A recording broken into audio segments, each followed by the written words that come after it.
নমস্কার, আমি পশ্চিম মেদিনীপুর থেকে বলছি। পুতুলের হোম কিচেনে আপনাদের সকলকে জানাই স্বাগত। আশা করি আপনারা সকলেই খুব ভালো আছেন, আমিও খুব ভালো আছি। দেখুন, আমি আজকে মাছের 6 পিস মাছ আমি দু রকম রান্না করে আপনাদেরকে দেখাবো।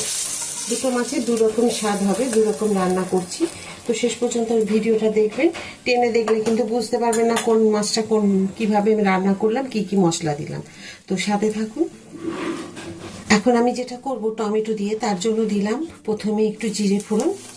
প্লিজ ভিডিওটা দেখতে দেখতে আপনাদেরকে প্রতিটা ভিডিওর মতো আমি আবার মনে করিয়ে দেব, যেমন প্রতিটা ভিডিওতে আপনাদের মনে করিয়ে দিই। লাইক, সাবস্ক্রাইব আর শেয়ার করতে একদম ভুলবেন না। আমার নতুন বন্ধুদেরকে আমার নতুন নতুন ভিডিওগুলো, রান্নাগুলো দেখার সুযোগ করে দিন আর প্রচুরভাবে শেয়ার করে দিন। এখন দেখুন, আমি একটা টমেটোকে সেদ্ধ করে ওপরে যে খোসাটা পাতলা সেটা তুলে ফেলে দিয়েছি, দিয়ে একটু হাত দিয়ে চটকে নিয়েছি। এখন দিয়ে দিই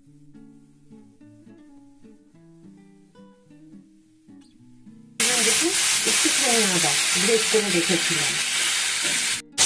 আমি এখন এখানে দিয়ে দেব পরিমাণ মতো হলুদ।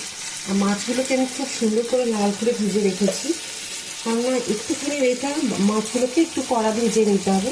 তবে অনেকে বয়স্করা বা বাচ্চারা এত কড়া মাছ ভাজা খেতে পারবে না, তখন সেই বুঝে আপনারা ভেজে নেবেন। এখন দিয়ে দিলাম একটুখানি ধনে গুঁড়ো, একটুখানি জিরে গুঁড়ো। গ্যাসের ফ্লেমটাকে আমি একদম কমিয়ে রেখেছি। দিয়ে দিচ্ছি 1 চামচ রেড চিলি পাউডার। দেব একটু পরিমাণ মতো নুন।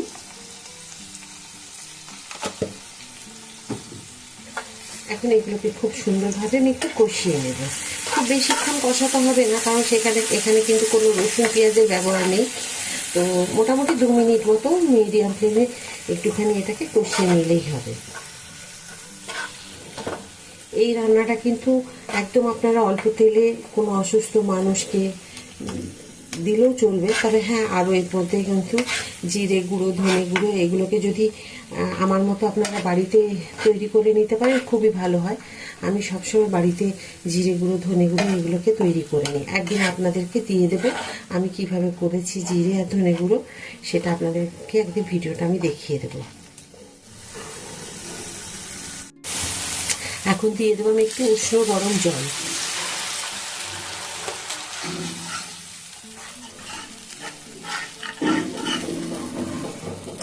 সাথে দিয়ে দেবো আমি 3 পিস মাছ এখানে।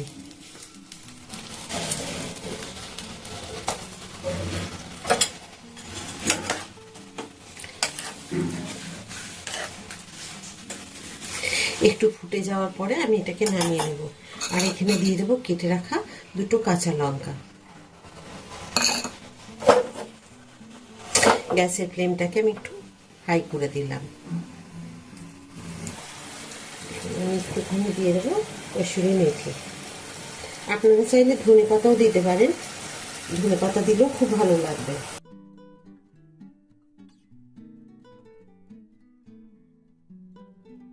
এই যে টমেটো দিয়ে কাঁচা লঙ্কা, এই যে একদম মশলা দেখেছেন আমি সেরকম কিছু দিইনি। এই জন্যই বললাম, কোনো অসুস্থ মানুষকে দিলেও তার মুখের কিন্তু স্বাদ ফিরে যাবে। তো এই রান্নাটা আপনারা একবার বাড়িতে তৈরি করে দেখতেই পারেন যে কেমন লাগছে খেয়ে। তো একটা রান্না হয়ে গেল, আরেকটা আপনাদের দেখাবো। তো এটা আমি একটা জায়গায় ঢেলে নিই, তারপর আবার আপনাদের দেখাচ্ছি আরেকটা রান্না। দেখুন, আরেকটা রান্না যেটা করব তার জন্য আমি তেল দিয়ে দিয়েছি। এখন আমি দেবো এখানে 5 ফোড়ন। এখানে আপনারা কালো জিরে ব্যবহার করতে পারেন, কিন্তু 5 ফোড়নটা দিলে কিন্তু এই স্বাদটা কিন্তু একটু আলাদা হবে। তো দেখুন, আমি কিন্তু তেলের পরিমাণ খুব কম ব্যবহার করছি, আপনারা দেখছেন।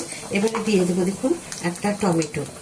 আমি একটা টমেটো নিয়েছি, এই কারণে সেটা আপনাদের দেখাবো যে কেন একটা টমেটো দিলাম।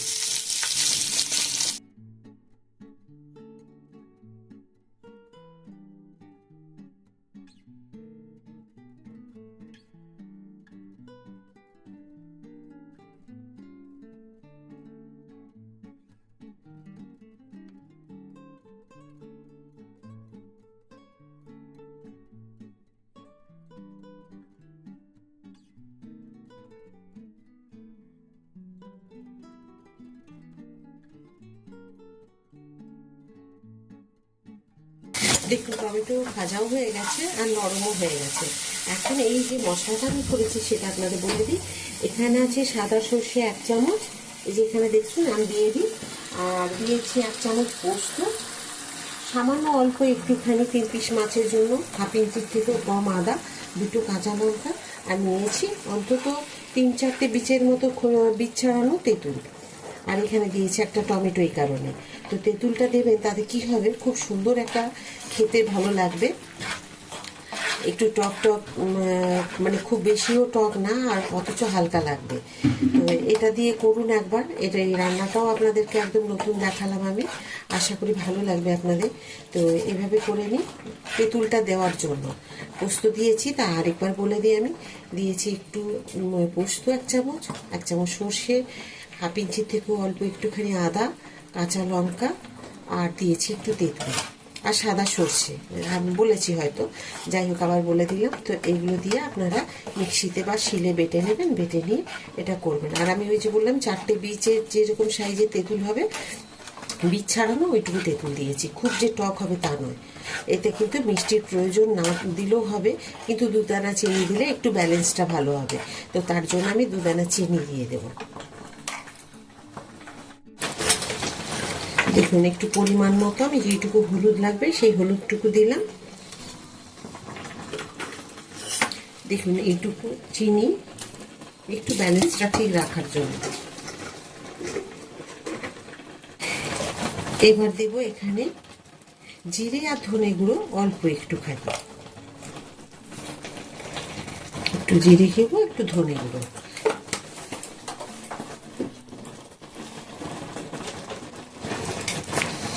এখন এটাকে আমি একটু ফ্লেমটাকে বাড়িয়ে সামান্য 1 মিনিট মতো এটাকে একটুখানি মিশিয়ে নেব। এই রান্নাটাও কিন্তু খেতে খুব সুন্দর হয়, একবার অন্তত করবে, ভালো লাগবে। টমেটো দিয়ে তো খেয়েছেন, আমি তেঁতুল দিয়ে আপনাদেরকে টক মিষ্টি ঝাল রান্না হয়তো দেখিয়েছি বা দেখিয়ে দেব, কিন্তু এটা যে আমি দেখাচ্ছি আজকে রান্নাটা, একবার করে তৈরি করে খান, তাহলে কিন্তু বুঝতে পারবেন এর স্বাদটা কীরকম হয়। ব্যাস আমার হয়ে গেছে এখন, আর এটা বেশি ভাজার দরকার নেই। এখন দিয়ে দেবো মিক্সি ধোয়া জল। জলটা দেওয়ার সাথে সাথে কিন্তু আমি মাছটাও দিয়ে দেব, কারণ মাছ আর জল একসাথে দেওয়ার। আর আমি দিয়ে দেবো 2টো কাঁচা লঙ্কা। দেখুন 3 পিস মাছ এখানে আমি দিয়ে দিলাম, আর 3 পিস মাছ আমি আলাদা রান্না করেছি।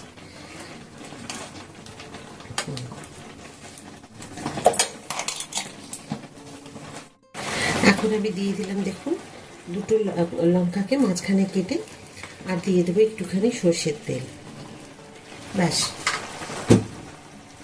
মোটামুটি আমার সমস্ত কিছু দেওয়া হয়ে গেছে। এবার এটা খুব ভালোভাবে ফুটে গেলে তারপরে আমি নামিয়ে নেব। এবারে আপনারা চাইলে এখানে ধনেপাতা দিতে পারেন, আজকে আমি আর ধনেপাতা দেবো না। আপনারা চাইলে এখানে ধনেপাতা দেবেন, এখানে কসুরি মেথির ব্যবহার করবেন না।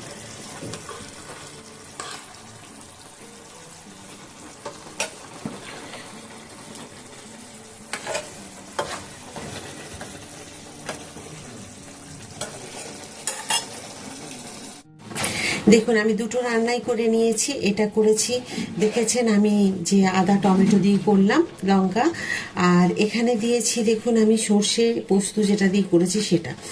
তো 2টো রান্না আপনাদের কোনটা বেশি ভালো লাগলো অবশ্যই কিন্তু আমার কমেন্ট করতে ভুলবেন না। আশা করি আপনাদের 2টো রান্নাই ভালো লেগেছে। আর শেষ পর্যন্ত ভিডিওটি দেখার জন্য আপনাদেরকে অসংখ্য ধন্যবাদ। এইভাবেই আপনারা আমার সাথে থাকবেন, পাশে থাকবেন। প্লিজ আবার মনে করিয়ে দেবো, লাইক সাবস্ক্রাইব করতে একদম ভুলবেন না।